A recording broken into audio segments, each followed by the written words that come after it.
అవన్నిటితో అక్కడ ఏర్పాటు చేస్తే ఒక హాస్పిటల్ కూడా పేదలకు అందుబాటులోకి వస్తుంది కదా అని ఒక మంచి సత్సంకల్పంతో ఆ పాలసీని తీసుకుని వస్తే నరేంద్ర మోడీ, దాన్ని అమలు చేయడానికి జగన్మోహన్ రెడ్డి తీసుకొస్తే, బీజేపీనే ఇక్కడ భాగస్వామిగా ఉన్నటువంటి ఆంధ్రప్రదేశ్లో ఉన్నటువంటి రాష్ట్ర ప్రభుత్వం దాన్ని పక్కన పెట్టడం, మరీ దరిద్రం ఏంటంటే బీజేపీకి సంబంధించినటువంటి మంత్రే ఇందులో పాత్ర వహించడం అనేటటువంటిదే ఆవేదనకరమైన అంశం. అంటే ఏంటి, చేతులు ఎత్తేస్తున్నారా వీళ్ళకి కూడా? అదేమంటే 5,000 6,000 రూపాయల డబ్బులు లేవట. 5,000 కోట్ల 6,000 కోట్ల రూపాయల డబ్బులు లేనప్పుడు ఎందుకు రాష్ట్రం మూసేసుకో? నువ్వు ఎన్ని లక్షల కోట్ల రూపాయలు అప్పులు చేయట్లేదు, 5,000 కోట్ల రూపాయలు ఒక మెడికల్కి పెట్టలేవా? ఓ సాధారణ ప్రజలకి. ఇంకోటి దాని నుంచి రికవర్ కూడా చేసుకోవచ్చు. ఎట్లాగా?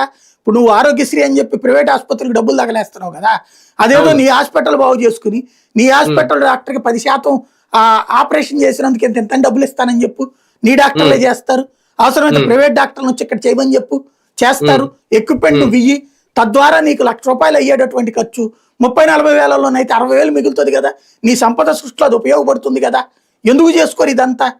అంటే ఈ సర్వీసెస్ మాకు అసలు ఏమొద్దు, మేము నీకు భూమి ఇస్తాం, నాకెంత డబ్బులు వేపించు, దాంతో సంపద సృష్టి వచ్చేస్తుంది, నేను నీకు అది ఇస్తాను, నాకెంత. ఇదే తరహా వాతావరణం తప్పించి కార్పొరేట్ విద్య, నేను ఎడ్యుకేషన్ పెట్టి ఆ తెప్పలంతటికంటే కార్పొరేట్ వాడికి వదిలిపెట్టేస్తే వాడే చదివించుకుంటాడు, ఆడే పాస్ చేయించుకుంటాడు, జనం డబ్బులు తగలేసుకుంటారు. ఇదే నడవాలి. ఇది ప్రైవేటీకరణ